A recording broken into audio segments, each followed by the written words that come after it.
Bom, o tema, né, que o Renato pediu para eu desenvolver é um tema complexo.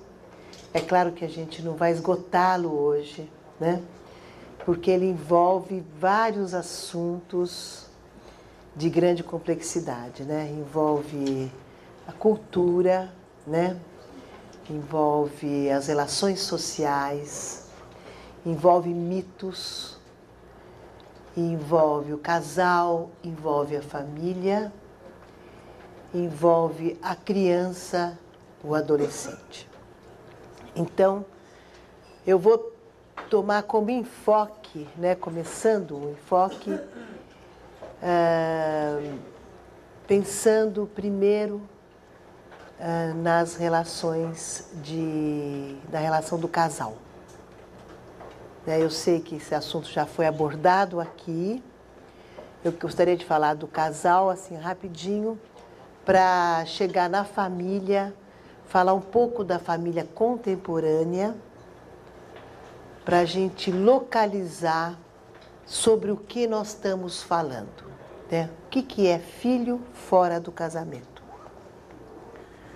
Bom, a gente sabe que numa relação de casal são duas pessoas que se encontram e se escolhem para viver um processo, né, de união, né, que na verdade é um processo que se dá pela vida toda, porque a gente está sempre se casando e a gente está sempre se separando da nossa origem, das nossas famílias de origem. E quando duas pessoas se encontram, elas se encontram em duas culturas diferentes. Cada família é uma cultura diferente da outra. Então são duas culturas que se encontram. Essas culturas, elas vêm carregadas de mitos. Então são os mitos culturais, os mitos familiares. Elas vêm carregadas de regras de relação. Quer dizer, esses mitos, eles gerenciam as regras das relações. Então, por exemplo, o mito da família feliz, o mito do casal feliz, né? O mito do casal inabalável, o mito do perpetuado pelos filhos, né? O mito do casal, os mitos da separação, então aquelas famílias onde a gente não pode se separar, né? O mito do casal que não briga, o mito dos homens fortes, das mulheres frágeis, das mulheres fortes, os homens frágeis, né? Tudo isso, a gente, quando escolhe o nosso parceiro ou a nossa parceira, nós olhamos e pensamos alguém, né? Dentre tantos homens, tantas mulheres, embora a gente saiba que tem mais mulheres do que homem aqui no nosso país, né? Mas são muitas também, né? A troco do que a gente vai pensar justo aquele ali, ou justo aquela ali. Então a gente sabe também que a escolha é consciente, mas também inconsciente. Que muitas vezes a gente escolhe alguém para sair de algum lugar que foi fundante da gente na família, né? De algum lugar de nós que viemos de um pai, de uma mãe, né? Um pai presente, um pai ausente, uma mãe que exerce mais maternagem, menos maternagem, uma mãe que morreu, a gente era pequeno, né? E depois fomos cuidados pelos irmãos mais velhos, pela madrinha, pela tia, pelos avós, né? Ou um pai, né, que abandonou a mãe, às vezes não de presença, mas abandonou no cuidado dos filhos. Então, um pai que ficou periférico nessa família. Tantas e tantas circunstâncias diferentes fazem que quando a gente chegue num casal, a gente traga uma bagagem. Uma bagagem mais leve, mais pesada. Às vezes a bagagem está muito pesada, a gente prefere pensar que ela não está tão pesada assim, né? E com esta bagagem a gente faz uma escolha, escolhe um parceiro. E esse parceiro ou parceira nos escolhe. Ora, se a gente pensa que está escolhendo aquele parceiro para a gente sair de um lugar, né? A gente não tem esses pensamentos? Quando eu for fazer minha família vai ser tudo diferente. No meu casal vai ser tudo diferente. Nunca mais quero viver o que eu vivi na minha casa de origem. Não é assim que a gente pensa? E o que acontece? Que a gente casa, ou casa casando no papel, ou casa sem casar no papel, enfim, um casamento mais moderno, mais antigo, seja como for, e de repente a gente está repetindo alguma coisa. Como é forte a origem, né? E a gente nem imaginava, afinal de contas a gente queria fazer tudo diferente. Como é que a gente repetiu tanto? A gente pode ver muitos casais casados, direitinho, bonitinho, com aquela aparência do casal bem casado, com o filho ali, e aquele filho não está naquele casamento. Não é verdade? Por que aquele filho não está naquele casamento? Porque aquele filho foi pensado por um só, por exemplo. Não foi pensado pelos dois. Quantas situações vocês não conhecem que alguém pensou no filho, o outro não pensou e de repente o filho estava ali? Quantas situações vocês conhecem de casais que se unem e depois pensam no filho, mas o filho não é deles, o filho é de outro casamento, do casamento dos pais?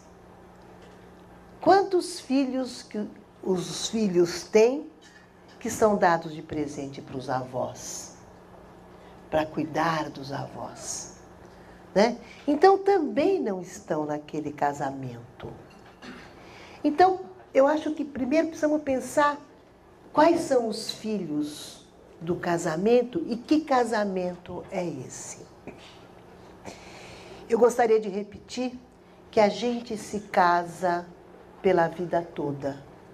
Porque o casamento é um processo que a gente vive, onde a gente vai se separando e se unindo, se separando e se unindo dentro de um ciclo de vida. E esse ciclo de vida da história da família começa quando nós fazemos a nossa família no momento desta escolha. E depois esses dois jovens que saem, se separam das suas casas de origem. Aliás, deveriam se separar das suas casas de origem. Mas não é sempre que acontece assim, não é verdade?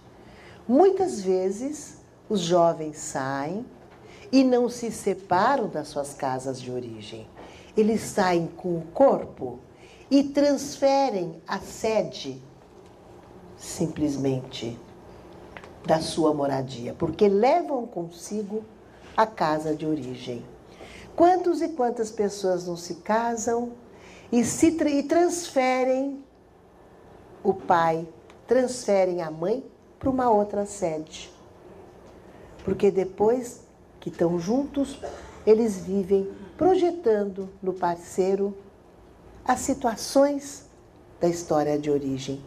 Quantas vezes a gente diz assim, eu escolhi ele porque ele era completamente diferente do meu pai. E de repente a gente diz assim, você é igual ao meu pai, né?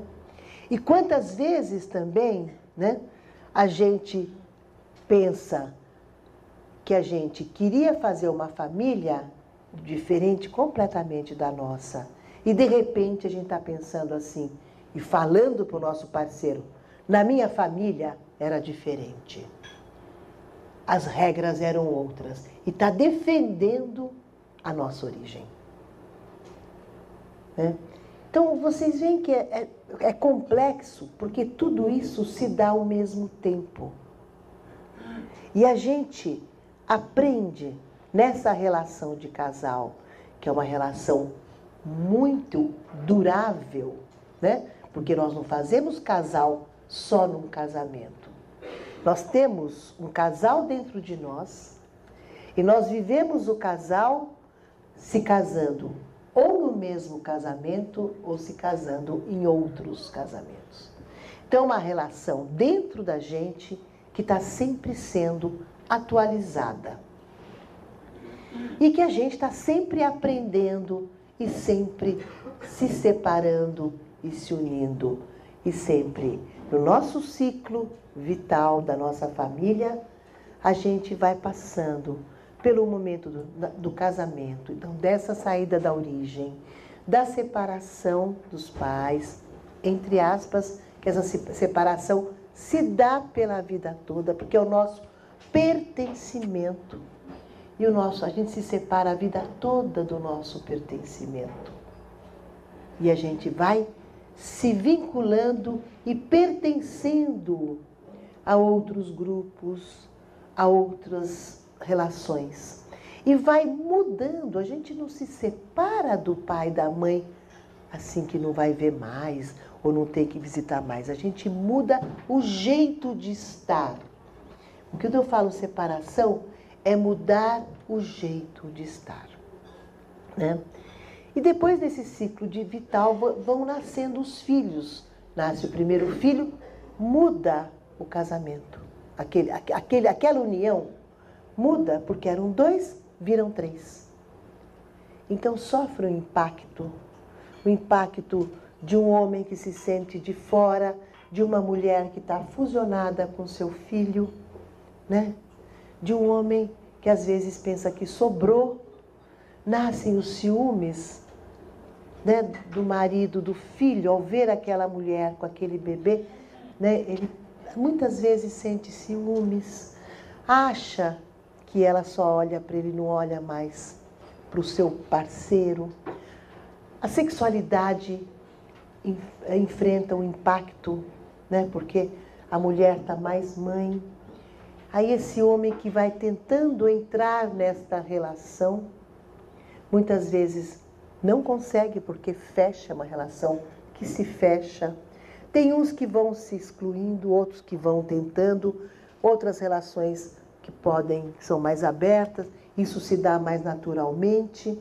Tudo isso vem quando nasce o primeiro filho. E as famílias de origem se inauguram, os avós. Como é que faz as famílias de origem?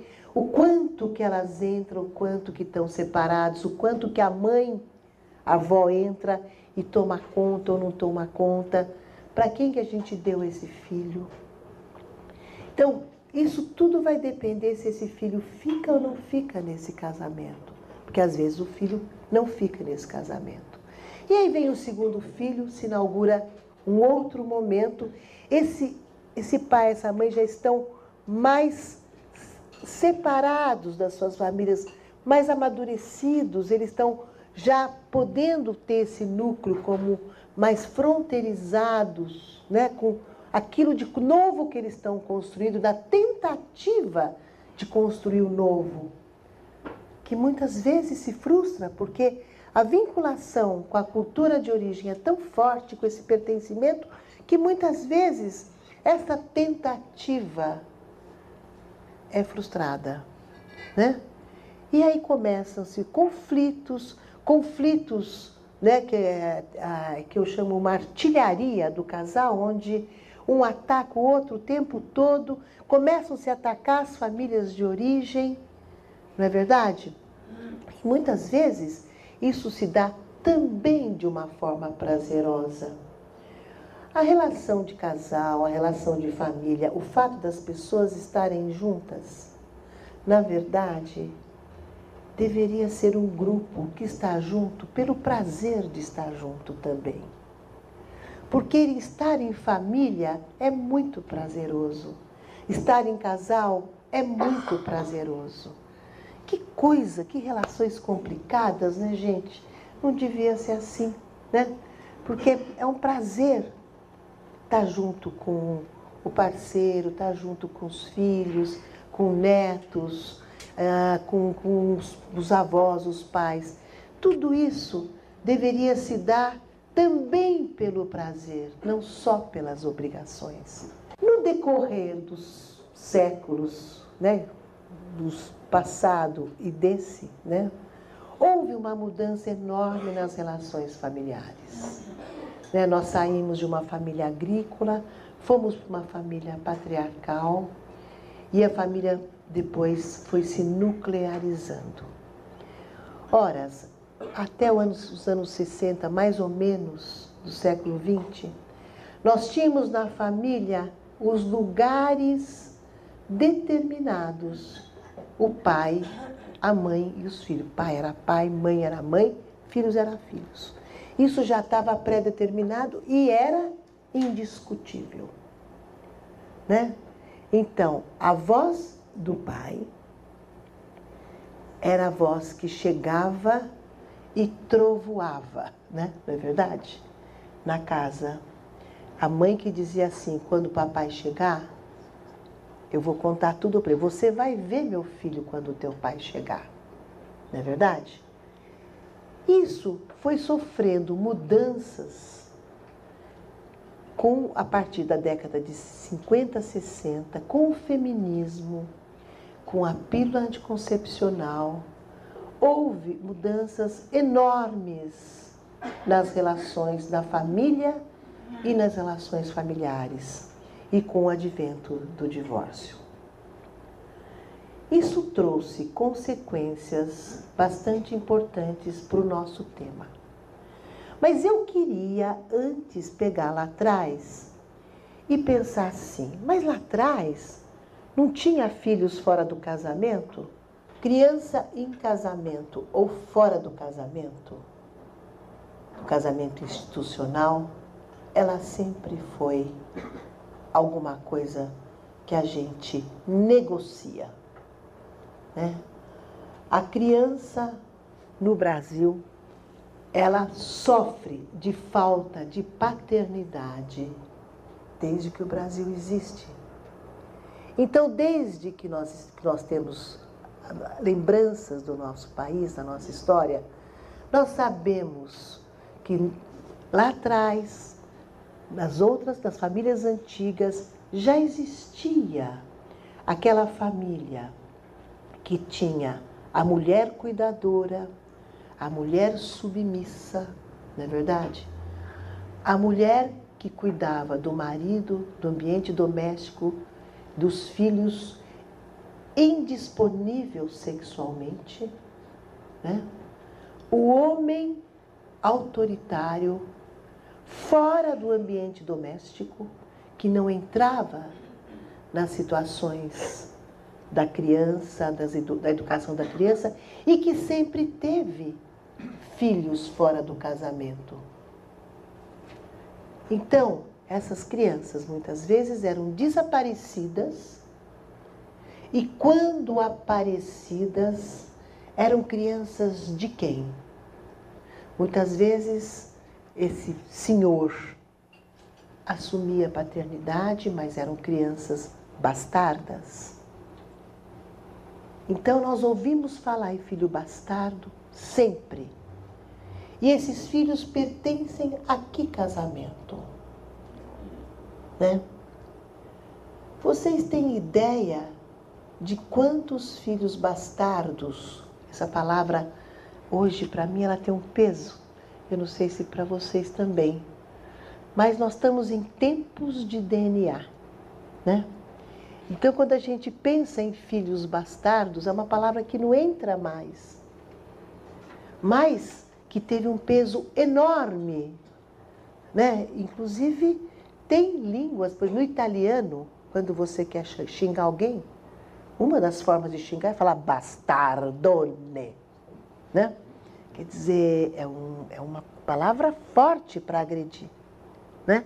Quer dizer, então, nós temos aqui no nosso país uma história com a paternidade digna, né, de ser chamada a atenção, porque em muitos países não é assim. Quando a gente caminha um pouco pelas famílias mais de baixa renda, pelas famílias que não têm acesso, não são privilegiadas para ter acesso à jurisdição, para ter acesso ao digno de alimentação, para ter acesso ao digno de educação. Então são famílias que, infelizmente, acabam não dando conta dos seus filhos, porque muitas vezes não valorizadas e não reconhecidas. Nós temos as famílias que eu chamo de famílias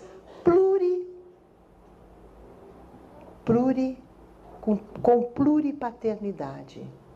Famílias onde temos uma mulher com vários filhos de homens diferentes, muitas vezes conhecidos, outras vezes desconhecidos.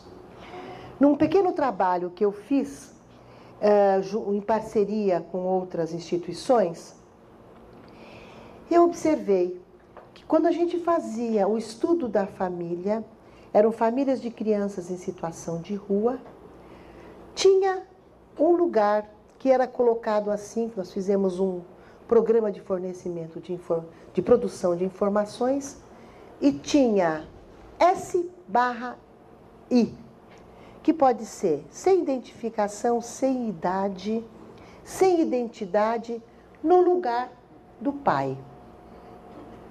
Ora, se no lugar do pai tinha SI, depois tinha uma renca de filhos, né? A pergunta era assim, como tem essa renca de filhos o pai SI?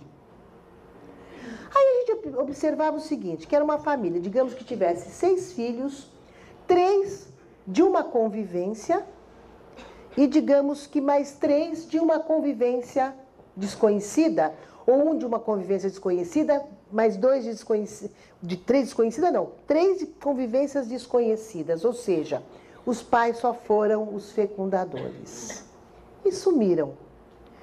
Agora, pelo menos 3, quando nascem 3 filhos de uma mulher e de um homem, esse homem é conhecido, não é? Por essa mulher. E aí eu perguntava, mas nem o pai desses 3 vocês sabem quem são?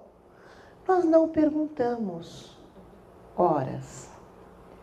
Então a gente começa a perceber que quando se vai entrevistar mulheres, muitas vezes não se pergunta do pai. O pai caiu em desuso? Ou este uso já não existia? Como é que é? Eu estou fazendo perguntas porque me vêm perguntas na cabeça, né? Mas quando a gente encontra um menininho assim na rua, a gente não pergunta, menino, cadê teu pai? Menino, você tem pai? Você tem sobrenome? Não é muito ainda, muitas mulheres não têm vergonha ainda de dar o nome delas para os seus filhos na escola não terem o nome do pai? Ora, o nome do pai não é importante, né? E por que tantas crianças sem pai? Porque é uma cultura, eu penso, do nosso país. A paternidade nesse país não é valorizada. Então, temos muitas crianças pelas ruas, muitas crianças em medidas socioeducativas, em medidas de programas de prestação de ações à comunidade. Temos muitas crianças, muitos adolescentes nas FEBEMs, temos muitos abrigos, onde temos muitos depósitos de criança. Muitos depósitos de criança. E eu queria dizer que são todas crianças fora do casamento e são todas crianças pouco reconhecidas, porque com todas essas características da nossa história, nós ainda relutamos em reconhecer como família aqueles arranjos que vão se construindo e se constituindo pela convivência, pelo cuidado de outros laços que não sejam os consanguíneos. Nós relutamos ainda em reconhecer, apesar da nossa história, as famílias chefiadas por mulheres e fortalecer como famílias saudáveis. Porque nós sempre achamos que quando a mulher se separou, o homem se separou, os filhos moram com as mães. Ora, ele é assim porque os pais se separaram. Essa lógica vem muito rápido. Ele é assim porque a mãe também, a mãe criou sozinha, imagina, ela nem fica com o filho, ela tem um namorado. Ainda a gente reluta em reconhecer essa mulher como chefe de família, lutando ali com seus filhos para trazer para os seus filhos alguma função paterna que não é o pai. Que não é o pai, né? A função paterna é alguma coisa que vem de fora da relação da mãe e do filho, que ajuda esse filho a se separar do corpo da mãe. A função paterna é uma função simbólica que está em várias instâncias. Está no pai quando o pai está presente, mas muitas vezes o pai também não exerce, né? Porque ele fica fragilizado naquela relação e não consegue trazer essa diferença. A função paterna é aquilo que vem de diferente da relação da mãe com o filho. A função paterna está na escola, está na avó, está na vizinha, está na família do amigo, no pai do amigo, na mãe do amigo, está naquilo que é diferente. E essa mãe sozinha com esses filhos que reluta ali para conseguir ali ser reconhecida como uma família, buscando educar esses filhos e buscando os diferentes para ajudá-la na educação. Mas nem sempre isso é possível, né? Porque muitas mães sozinhas com seus filhos não são reconhecidas. Quando a gente fala em filhos fora do casamento e quando a gente pensa em reconhecer essas famílias, a gente chega também naquelas famílias, aqueles filhos na gravidez do adolescente. A gravidez na adolescência é alguma coisa que temos que olhar com muita atenção. Afinal de contas, aumenta. E também temos que ver na sua complexidade. Que embora tempos modernos, embora tempos digitais, né, a rapidez de informação, o que significa que ainda muitos jovens não têm dentro deles a contracepção? Tudo bem que são jovens, os hormônios estão ali, a sexualidade linda está ali. Mas os jovens grudam. Eles se grudam. Quem tem filho adolescente sabe que quando os filhos começam a namorar, eles grudam. Não é verdade? Querem ficar o tempo todo com a namorada. Hoje querem dormir na casa dos pais. Querem ficar, fazer tudo junto, né? E aí com a sexualidade liberada, eles grudados, né? O que acontece? Que não, por mais informação que tem, não entra, né? Quer dizer, acho que nem se a gente abrisse ali, pusesse um disquete ali dentro, não entraria. O que será isso, né? Podemos falar um pouco da família contemporânea, nessa fragilização do lugar do pai, que foi cada vez mais, né, se fragilizando. As relações que foram em transformação entre o homem e a mulher no mercado de trabalho, a igualdade do homem e da mulher em várias funções, né? Na função de provedor, isso nas famílias de classe média alta, porque se a gente caminhar um pouco pela periferia, pelas periferias, a gente sabe que isso já acontece faz tempo, né, gente? Que as mulheres nas periferias são as que tomam conta das suas famílias, Quanto tempo que as famílias estão muito mais no universo da coletividade, que as mulheres pedem ajuda para as vizinhas, não é verdade? Para suas mães. As filhas mais velhas cuidam da prole, não é verdade? Quer dizer, estamos falando aqui então de classe média alta, que isto foi acontecendo e de repente, né? Não sei o que aconteceu, se a gente pensar bem. Às vezes eu penso que o que acontecia antes não acontecia. Era só que a gente estava preso, formatado para um lugar, né? Mas que quando a gente foi se soltando desse lugar, já era assim, já tinha essa fragilidade do lugar do pai. E que agora se confirma, infelizmente, porque os filhos precisam do pai e da mãe.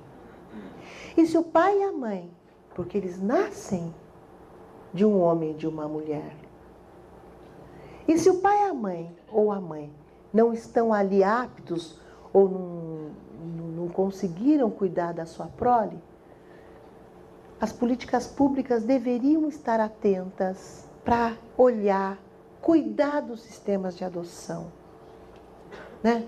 Mas cuidar mesmo, que temos sistemas de adoção ainda no nosso país vergonhosos. Olhar e cuidar de que essas crianças tivessem famílias substitutas. Cuidar dessas famílias substitutas, cuidar desses vínculos, cuidar reconhecendo o filho adotivo como um sujeito, porque e não com aquele olhar de menos. Ah, teve um probleminha na escola. Bom, também porque ele é adotivo, né? Não é assim? Né? E a primeira coisa que a gente vê a escola liga assim, olha, fulano não sei o quê, sabe, ele é adotivo? Então, esse mito da adoção. Não, sabe, mas ele não tem pai, sabe, mas no seu... E assim vai, né? Quer dizer, então, olhar para essa fragilidade do lugar do pai é muito importante. E o que acontece? As famílias foram ficando mais fusionais. Os processos de separação começaram a ser ralentados, né? A ser não sei, ralentados, acho que é uma palavra italiana, não tem no português, acho que é lentificados. De vez em quando eu faço umas confusões, né? Foram se lentificando pouco a pouco e começamos, né, a perceber o seguinte, que fica difícil para os filhos saírem das suas casas, para muitas jovens. Fica difícil, eles se formam, depois tem não sei o quê, e de repente me passa na cabeça que também, quando um adolescente fica grávido, é alguma coisa que faz com que ele não saia, ele volta, ele fica. E ainda traz um presente. E que presente, hein, gente? Quanta mamãe jovem e vovó aí que pega esse bebezinho no colo e se fica ali degustando, né? Porque é como se fosse um filho deste outro casamento, não é daquele casamento que não aconteceu. Ou mesmo que aconteça que esses jovens vão morar juntos, o que vai acontecer? Esse filho fica também do outro casamento. Outra coisa que eu penso também na gravidez e adolescência é que ter filho é um aconchego para desamparo e abandono. Então a gente vê muito isso nos jovens em situação de rua. Quer dizer, eles ficam grávidos tranquilamente, não estão nem aí com camisinha, nada disso. Então as meninas de 13, 14 anos grávidas e elas degustam isso. Mas é tão triste, porque o que se dá de criança é impressionante. Eu conheço pessoas que já deram 4, 5, 6, estão no 7º. E quando a gente vai trabalhar, já estão no 7º. A gente fica ali ajudando.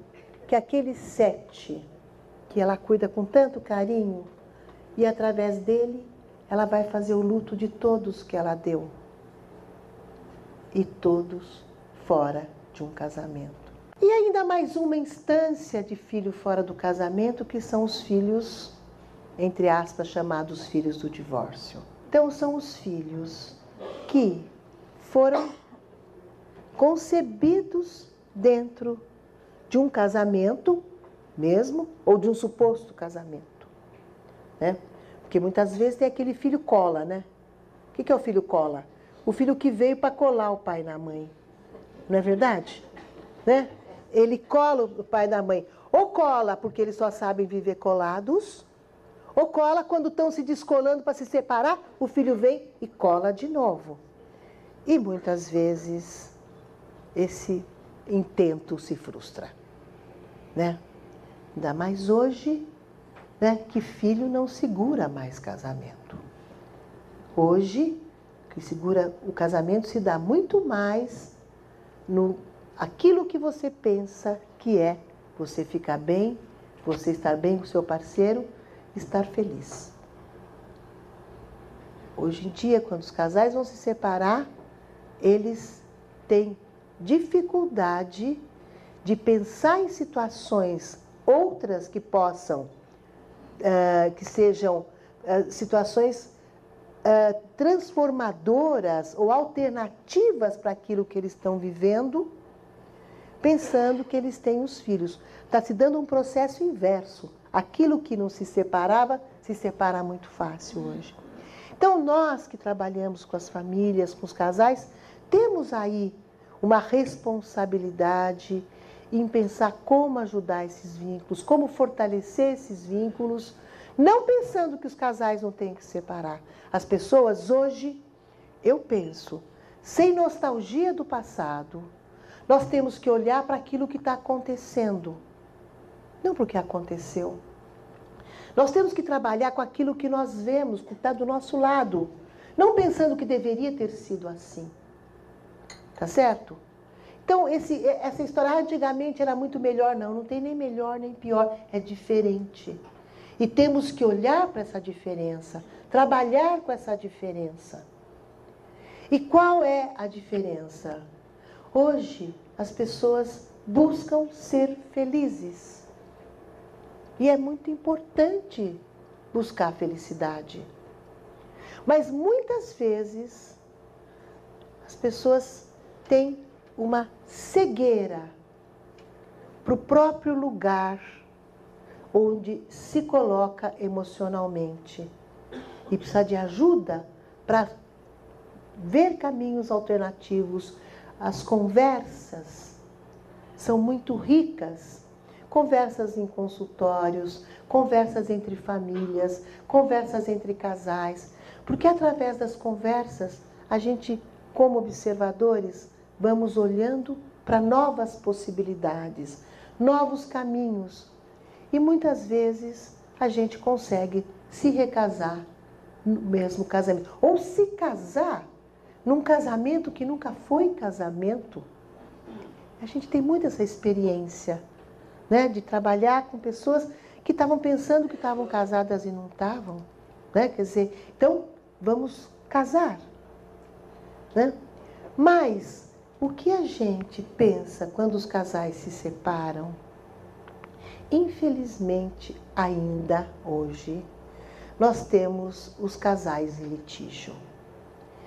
E eu diria para vocês que, infelizmente, ainda temos um sistema jurídico pouco acolhedor para casais em litígio.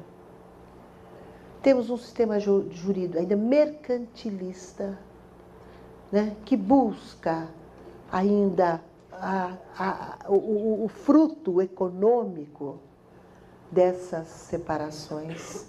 Temos um sistema jurídico ainda que não pensa devidamente nas crianças.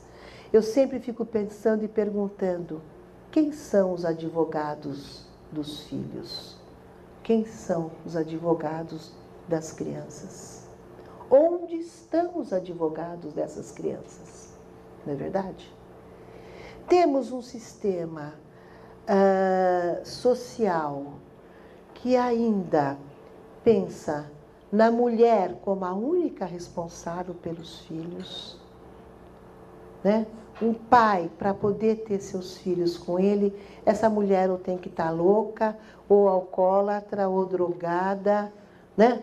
Porque ou fazer coisas do arco da velha, né?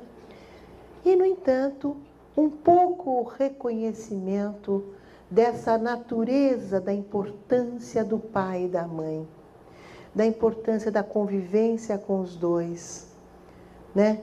E de um sistema mediado que possa trazer para essa criança um luto, né? Mais tranquilo da separação dos pais, porque é sempre uma perda para a criança. Como é sempre uma perda para a mulher, e é sempre uma perda para o homem. Essas separações todas têm os seus lutos, não é verdade? Os pais ficam os pais de fim de semana. A mãe fica com a carga, muitas vezes não dá conta. As brigas invadem o universo doméstico. A criança fica no leve-trás. Não é verdade? As crianças vão aprendendo mecanismos de estar com os dois onde elas usufruem. As crianças são espertas, gente. Criança é muito esperta. Ela sabe perfeitamente o que falar para o pai, perfeitamente o que falar para a mãe e perfeitamente como negociar isso a favor dela, né? E quando a criança também vive os conflitos de lealdade, quando o pai ou a mãe se casam de novo. E aí tem uma coisa que eu percebo assim muito interessante, quer dizer, o novo casamento, como aquele fracassou, né? Tem situações diferentes para os homens e para as mulheres, na minha opinião. Eu digo minha opinião da minha experiência, da minha observação, né? Eu noto que os homens, eles ficam menos sozinhos, porque eles ficam desfamiliados. Eles tinham sua família, seus filhos, de repente eles estão sozinhos. Então os homens vão em busca de um novo par, de uma nova parceira e fazem rápido uma nova família. Não é verdade? Ora, o homem, ainda nós temos uma sociedade, uma cultura, onde a dor do homem é escondida. A dor da mulher é escancarada. Muitas vezes as mulheres ficam vitimizadas e nem podem contar aquilo que elas aprenderam quando se separaram, que aprenderam tanto, né? E os homens ficam sem poder chorar essa perda enorme de estar sem a sua parceira, ou principalmente, porque ele pode não ter querido aquela parceira, muitas vezes ele não quis, né? Mas sem os seus filhos. Mas essa dor é escondida, né? Aí fica se regateando o dinheiro, porque o dinheiro que ele vai dar para ela e não é para os filhos. E aí dentro dessa negociação tem muita dor, gente. Se a gente desconstruísse essas cifras, teria muitas lágrimas lá dentro. Essas negociações judiciais, tem muito choro não chorado, né? E essas crianças ficam dentro completamente e ao mesmo tempo excluídas. Elas vivem em duas instâncias, né? Porque elas estão dentro completamente e também estão fora. E quando os pais têm um novo parceiro, principalmente os homens, não podendo viver essa dor e esse fracasso, eles buscam uma parceira, achando que aquela parceira vai ser tudo aquilo que a outra mulher não foi. E a parceira apaixonada, ela fala, claro, lindinho, né? Eu sou muito melhor que ela. Você tenha certeza, né, que eu vou ser ótima mãe para os teus filhos, ótima dona de casa, eu vou te ajudar financeiramente, tudo. A minha mãe não vai atrapalhar. Quer dizer, tudo, não é verdade? Então, lá vem este sonho, este mito daquilo que a família bem-sucedida fracassou. Não, ele é reativado nessa nova instância. Então começa as crianças e aquele novo parceiro vai lá e cuida e faz e pega as crianças e leva e arruma até nascer o filho desse novo casamento. Aí para as crianças é uma dor enorme. Por quê? Primeiro, que a dor dela é pouco valorizada, porque é mais uma perda. Segundo, que ela olha aquele casal feliz, né? O pai, a mãe e o filhinho. E cadê o lugar dela? Onde está o lugar dela? Não tem. Não tem o lugar dela. Ela está completamente, não só fora daquele casamento, como fora daquela família. Depois que o pai e a mãe começam a namorar, nunca mais essa criança se vê sozinha com o pai ou com a mãe, porque sempre tem outro. E dá-lhe goela dentro, não é verdade? Seja quem for, né? Por quê? Aquela pequenina vantagem que esse filho teria com a separação era ter esse espaço privilegiado para a construção de uma intimidade só com o pai ou só com a mãe. Foi para o beleléu. Porque conheceu o novo, o namorado, a namorada, todos os lugares tem que levar o outro. E se não leva, muitos homens ou mulheres não têm maturidade para suportar ver o marido ou namorado sair com o filho da outra, não é verdade? Ou com o filho do outro. Bom, então eu trouxe assim as várias instâncias. Eu tenho esse leque de poder estar falando assim, desde uma experiência de consultório com classe média alta, classe média, até uma experiência institucional, né? Com trabalho com famílias em situação de alta e altíssima vulnerabilidade, né? E essa possibilidade de estar em contato com as histórias de todos esses filhos fora do casamento.